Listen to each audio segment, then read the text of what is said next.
Berg. Good afternoon, mateys, and happy Talk Like a Pirate Day. Don't mind me, Crutch here. I've got a bit of a peg leg. You know, it's September and it's been a little while since we've come together. We have lots of loot to share. Before we talk all about the fun awareness days that we observed this month, I'm going to give you the rundown of our upcoming events. Family to Family and Peer to Peer started last week. So those are our classes that are peer facilitated, free to attend. So if you have a family member or a loved one or a friend, colleague, somebody that could benefit from one of these classes, feel free to give us a shout. Our support groups have moved because, well, we've moved.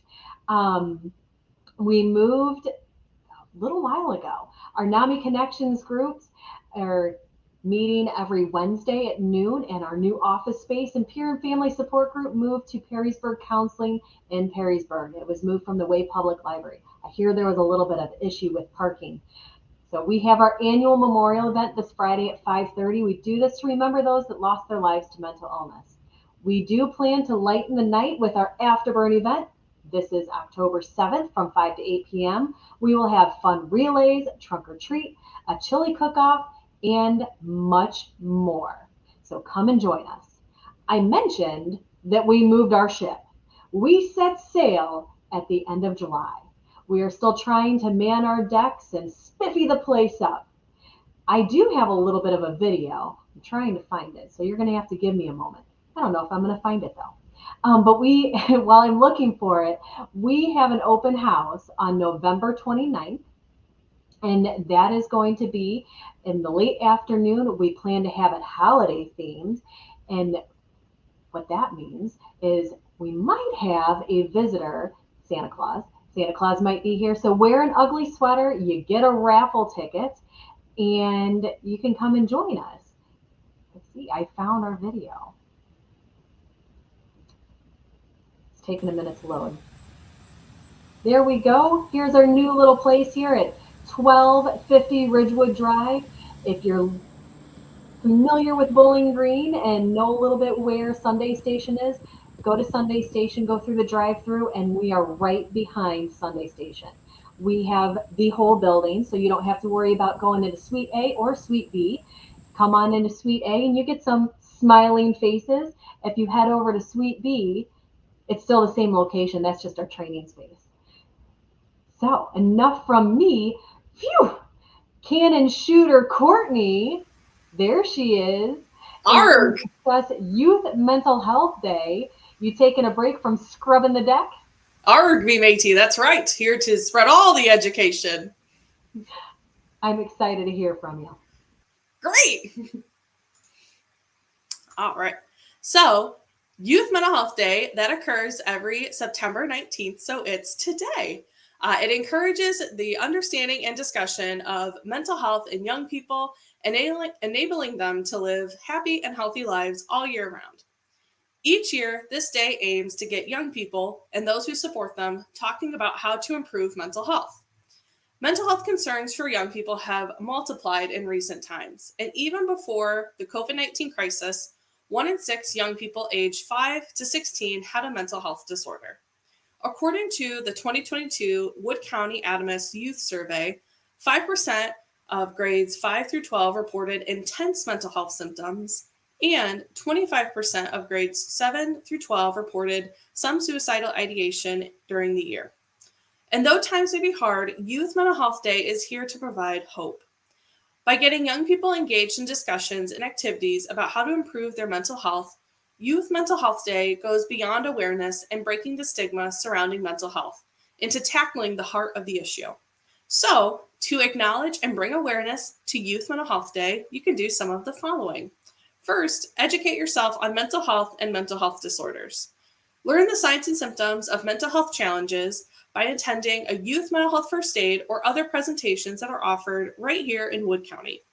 Next, you can take a more trauma-informed approach when approaching youth or interacting with youth. So instead of thinking what's wrong with them, try to reframe it and think what happened to them. This way of thinking encourages a kinder, more empathetic response and considers that a person isn't just their signs and symptoms of their mental health condition. And lastly, start the conversation. The best way to address stigma is to talk about mental health. Open the conversation just by asking someone how they're doing, and really take time to talk with them. Taking the time to engage in these meaningful interactions with youth you work and live with can make a huge difference. To learn more about addressing mental health stigma and Youth Mental Health Day, you can visit the links in the comments that'll be in there very shortly. That is all I have for today. Back to my first mate, Jessica. Well, thanks, Courtney. Glad you weren't a loose cannon on that one. Arr, you're right. But seriously, though, this month is Suicide Awareness Month, and so I was going to have Bree discuss our memorial event in a little bit more detail and talk a little bit more about Suicide Awareness Month. Hello there, Scallywag Bree. Hello, Jessica. I appreciate you chatting with us a little bit more about suicide awareness. Absolutely. So like Jessica said, or Peg Leg Jess, this Friday is our memorial event. So that is September 23rd. We'll be over at the Wood County Historical Museum, and this event is to honor those who have passed due to mental illness. This event will include a welcoming address, a moment of silence, and a hope-inspiring speech from an individual whose loved one passed away from suicide. Along the lines of Suicide Awareness Month, I want to talk a little bit about some of the stigma and the struggle that comes with experiencing a suicide loss. So the information I'm going to be sharing with you is coming from the Jed Foundation. If you've lost someone to suicide, it's normal to feel a wide range of emotions. Initially, you might feel some of that denial, shock, sadness, maybe even hopelessness, shame, or feelings of anger. It's common to feel angry with your loved one for leaving you. All of these feelings are valid, whatever you're experiencing. You may also be angry with yourself or other people in your circle for feeling like you might have missed some warning signs of suicidal behavior. When you feel this way, it's important to remind yourself that suicide is no one's fault and that the road that led your loved one to this place was likely long and incredibly complicated. There is no time frame for getting over grief, and there is no one right way to grieve. While the intensity and shock of this loss may slowly ebb and flow, or come and go, or peak at different times, it's common to experience intense reactions during the weeks and months following a loved one's suicide. This might include nightmares, might be flashbacks, difficulty concentrating, and withdrawing from other loved ones or other activities. If you're experiencing these kinds of strong reactions for several weeks or months, reach out for support for coping with the trauma of losing your loved one. In the comments, sorry, I lost my train of thought. In the comments, there are a couple of links. So one goes to the Jed Foundation, and it talks a little bit about suicide loss and what things might look like moving forward after the loss of a loved one and what that grief might look like. And then another link is a NAMI Ask the Expert blog with Ken Duckworth and about his new book, You Are Not Alone, which Jessica will talk about in a moment, about making meaning of loss. So thank you for giving me the opportunity to share some of these things with you. And thank you, Jessica. Back to you. Thank you, Bree. I appreciate you chatting with us a little bit more about suicide awareness. Of course. So Bree mentioned, sorry, I'll remove you from the screen, Bree. So Bree mentioned the new book, You Are Not Alone. This was written by Dr. Ken Duckworth, and it's coming out this week, which is pretty exciting. So I have a note that says, talk about the book, exclamation point. So what is this book? So many people that write about their clients, they do so without their names or by altering details to maintain the person's anonymity. Well, that is not what NAMI did. Dr. Ken Duckworth decided he was going to interview real people. He interviewed, I think it was just over 100 people, and he published their stories. He took parts of their stories and published just the details that were approved of course, but he published topics on, do I need help? When do I get help? How do I navigate getting help? How do I communicate with my family? What are my rights as a family member? And so all of that can be found here in this book. It can be pre-ordered. We are going to throw the link in the comments below. And so if you're interested in purchasing one of these books, please do so. If you think you can help somebody else, please purchase it for your friend or refer it to your friend. So that is the book that we wanted to talk about. Next, getting back into pirate mode, Shiver and Sherry is going to come and join us. Shiver and Sherry is going to talk a little bit about self-care in our self-care corner. You know, I have this or this little parrot sitting on my shoulder, and I keep forgetting to introduce him. I named him Jack Sparrow, even though he's a parrot. It's Jack Sparrow. Aw, hi, Jack. So maybe he can learn a little bit about self-care from Sherry. Let's try. Ahoy, mateys. Are we ready for some self-care? Do you ever wake up feeling like shark bait?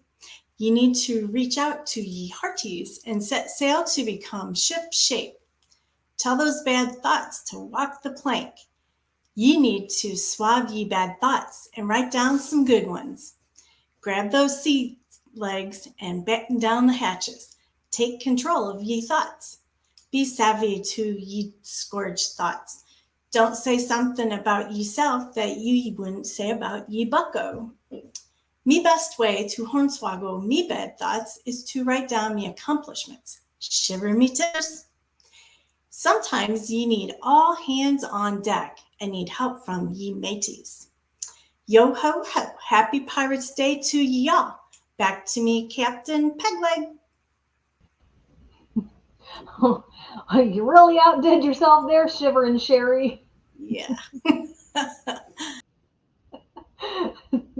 Next, we have Blackbeard Amanda. You're going to talk about National Recovery Month, but before you do so, what's your self-care thing for the day or self-care tip? Or what do you do for self-care? I got me coffee here. And so I'm going to be talking about National Recovery Month. So this was started in 1989. It's observed every September to celebrate the recovery of individuals living with mental illness and or substance use disorders.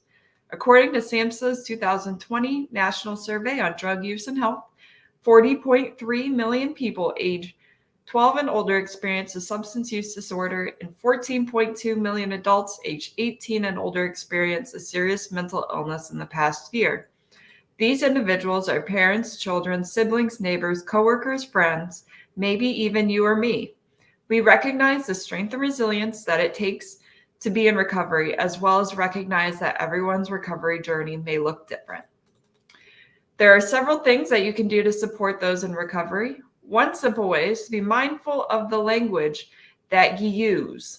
We want to use person-first language to put the individual before their diagnosis. For example, we would say that a person is living with schizophrenia instead of saying that they are schizophrenic. Another way that you can support those in recovery is just letting someone know that you support them and that you are there for them. Also, if a person is willing to seek treatment, then you can help by providing resources to them or even offer to be with them while they make their first call for help. The last thing you can do is provide hope that things can get better and recovery is possible. So one quote that I want to share is by Confucius that said, "Our greatest glory is not in never falling, but in rising every time we fall." Back to you, Pegleg Joss. Well, thank you so much, Blackbeard Amanda. I appreciate you talking about Recovery Month. You're welcome.